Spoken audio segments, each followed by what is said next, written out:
और अब हमारे साथ कार्यक्रम में शामिल हो रहे हैं मोतीलाल ओसवाल फाइनेंशियल सर्विसेज के जॉइंट एमडी और फाउंडर रामदेव अग्रवाल साहब, और बहुत सारी बातें हैं जो हम उनसे करना चाहते हैं।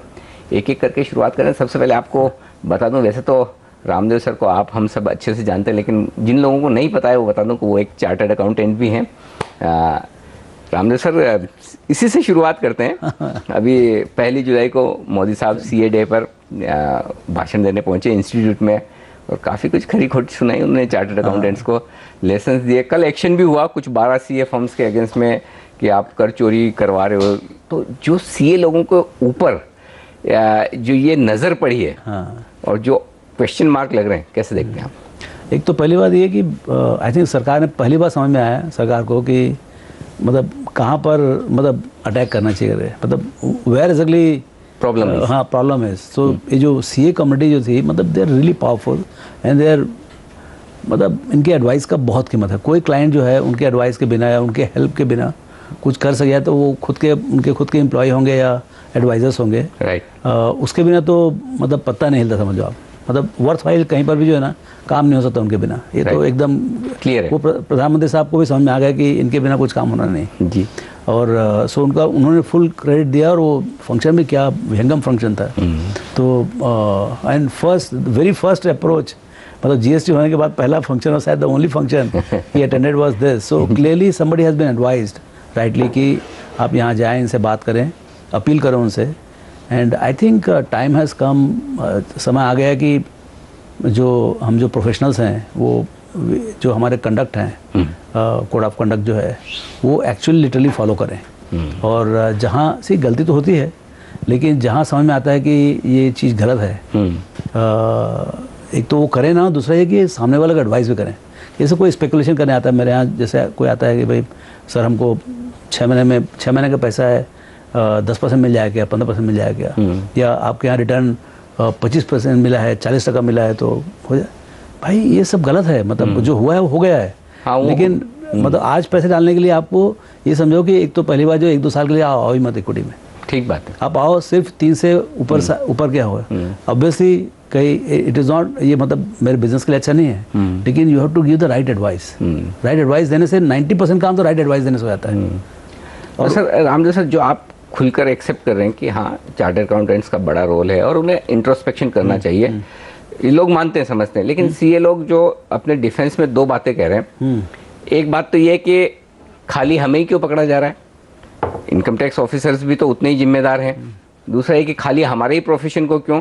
एक तरफ जैसे कोई एक लॉयर है, वो किसी टेररिस्ट का भी केस लड़ सकता है, वो गलत आदमी का केस लड़े जानते हुए भी, और उसके बाद वो केस गलत निकले तभी उसके लिए कहीं कोई सजा नहीं।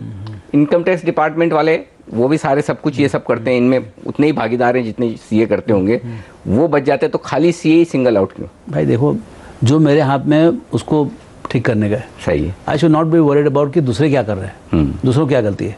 मैं तो ठीक करूँ काम अपना, मैं अपना काम ठीक करूँ, ऐसी दुनिया ठीक हो जाएगी। ठीक बात है। 90% काम भाई दुनिया से, भाई सरकार ये नहीं करती, वो नहीं। अरे भाई तू अपना टैक्स तो भर पहला। सरकार टूटा हुआ रोड है, टूटा हुआ ये है, मतलब हर तरह से प्रॉब्लम है, मैं टैक्स क्यों भर, मेरे पैसे क्या होता है? अरे भाई तू पहले टैक्स तो भर, तब तो काम चालू होगा। बिना टैक्स भरे तुम, मतलब आप एक्सपेक्ट करो गवर्नमेंट आपका टैक्स टू जी। लास्ट 10-12 साल में, 15 साल में economy is gone from $250 trillion 250 billion से $2 ट्रिलियन, और टैक्स टू जीपी वहीं के वहीं है 10 से 10 का। मतलब ऐसा कोई सिस्टम हो ही नहीं सकता दुनिया में कि आप इतना प्रॉस्पेरिटी बढ़ गया है कि कुछ 30-40 हज़ार 50 हज़ार लोग ढंग से टैक्स भरते हैं। यानी कि वो नीचे से कितना टैक्स भरना है उसके बेसिस पे ऊपर रिटर्न बनाने की जो सिस्टम है वो बदलनी पड़ेगी। मतलब evasion has gone up to 99%, ऐसा लगता है मेरे को। हालांकि ऐसा नहीं कि चार्टर्ड अकाउंटेंट्स लोग इवेजन करवा रहे हैं, बट और इंस्टीट्यूट भी काफ़ी जागरूक है, बहुत ज़्यादा ट्रेनिंग भी कर रही है, सब तरह से अवेयरनेस क्रिएट कर रहे हैं। लेकिन कहीं न कहीं मतलब एक अंदर से भी एक ऐसा होना चाहिए प्रोफेशन को कि प्रोफेशन के गरिमा बनाए रखने के लिए, और वो कॉन्फिडेंस गवर्नमेंट को रहे, ताकि गवर्नमेंट जो भी आज जो हम लोग को खुला पावर है कि हमारे सिग्नेचर से सब पास होता है, सब अकाउंट्स ट्रू एंड फेयर जो लिख दिया, साइन कर दिया, हो गया। ये बहुत बड़ी चीज़ है। बिल्कुल, खुद प्रधानमंत्री जी ने शुरुआत में कहा कि मेरे सिग्नेचर से ज़्यादा पावरफुल आपका सिग्नेचर।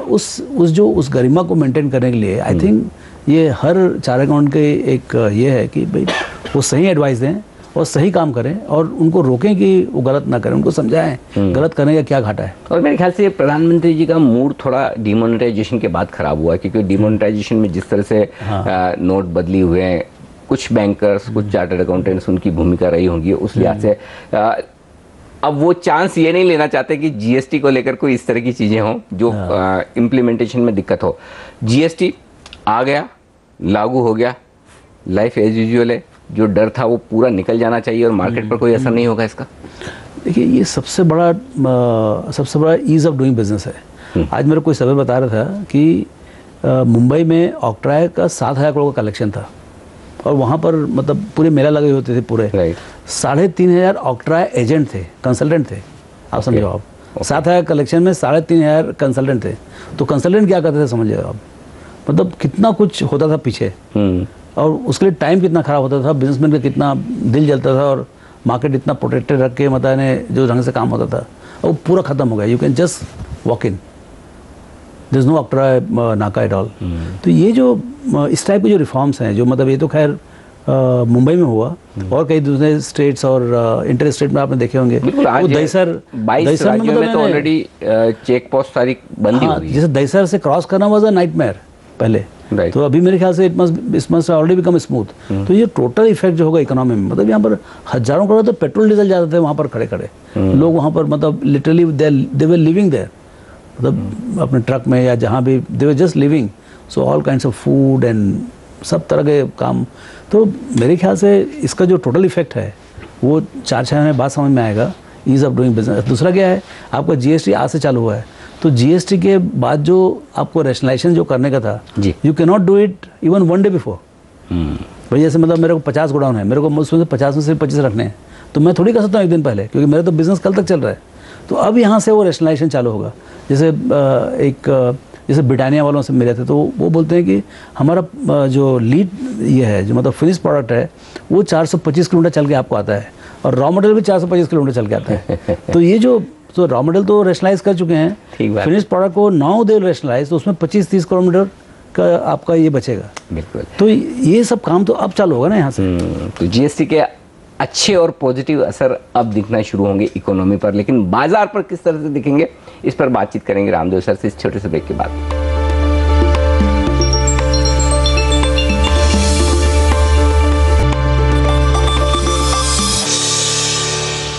हमारे साथ कार्यक्रम में एक खास मेहमान है, जी हाँ, मोतीलाल ओसवाल फाइनेंशियल सर्विसेज के जॉइंट एमडी रामदेव अग्रवाल साहब, और हम बातचीत कर रहे थे जीएसटी और सीए इंस्टीट्यूट से जुड़े हुए मुद्दों के लिए। लेकिन रामदेव सर, एक राय बाजार पर ली जाए आपसे, लाइफ टाइम हाई पर बाजार हैं, फ्लोज भी आपके लाइफ टाइम हाई पर होंगे, आपके फंड्स की एनएवी लाइफ टाइम हाई पर है,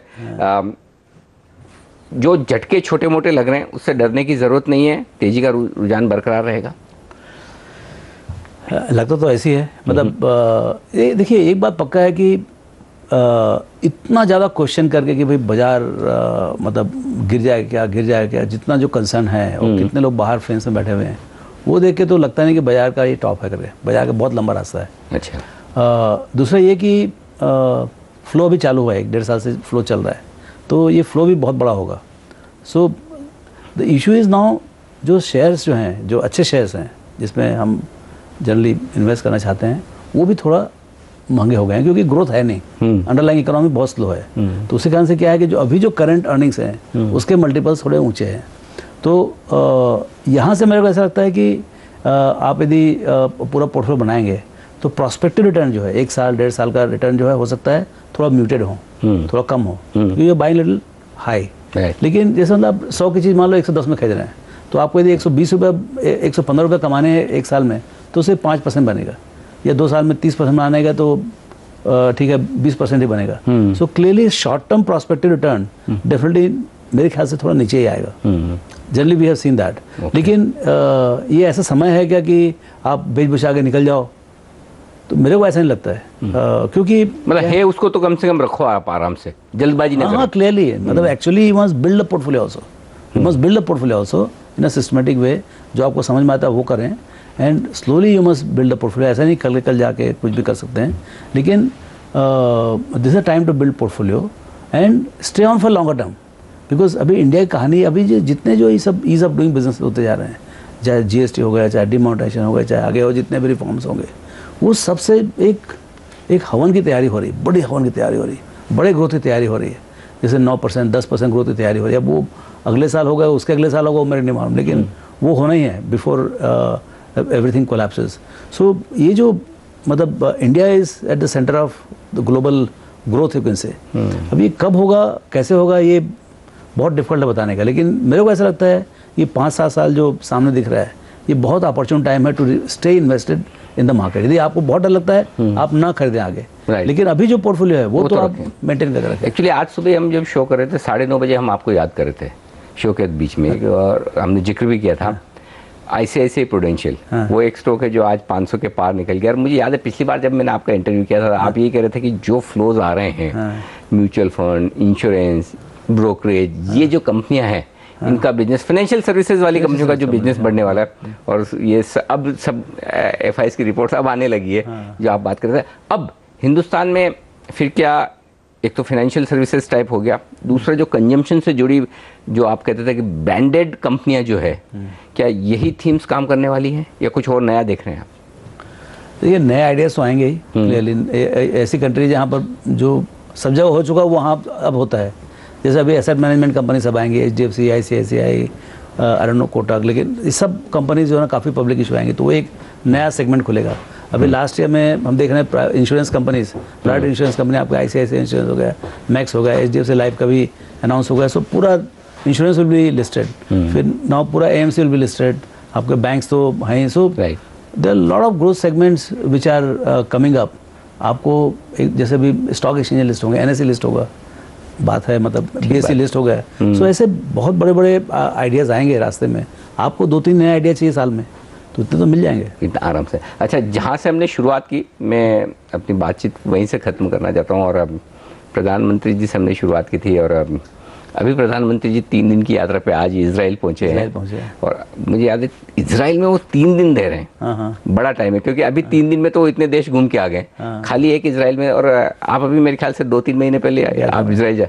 ऐसा क्या है इजराइल में जो प्रधानमंत्री इतना टाइम दे रहे हैं, और क्या वाकई में कुछ बड़ा होने वाला है इजराइल के साथ हमारा हिंदुस्तान का कुछ ऐसे संबंध? हाँ डेफिनेटली। अब जैसे आपने बताया कि 3 दिन वो कर रहे हैं वहाँ पर, तो क्लियरली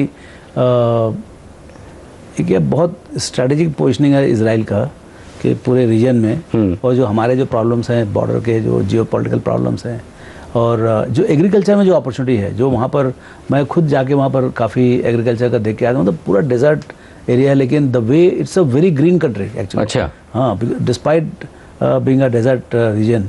तो वो जो एक यहाँ तो ये तो मतलब यहाँ तो 100 इंच पानी गिरता है, फिर भी यहाँ पर डेजर्ट है।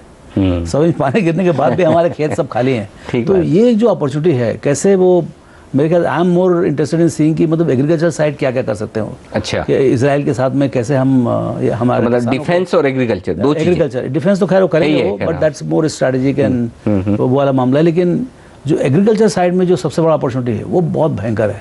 अभी वो कैसे, मतलब वो छोटी कंट्री है, लोग कम होंगे वहाँ पर, तो कैसे उनके जो टेक्निकल कैपेबिलिटीज़ है वो यहाँ पर हम समहाउ इम्पोर्ट कर सकें या उनके साथ काम कर सकें। और हमारे जो पुअर फार्मर्स हैं, जैसे छत्तीसगढ़ जहाँ से मैं आता हूँ, या उड़ीसा वगैरह में, जो जहाँ पर एग्रीकल्चर डेवलप नहीं है, एंड वंडरफुल लैंड, एंड इतना पानी गिरता है, इतना बरसात होता है, 3 क्रॉप तो आराम से ले सकते हैं, वहाँ पर एक भी नहीं होता है ढंग का।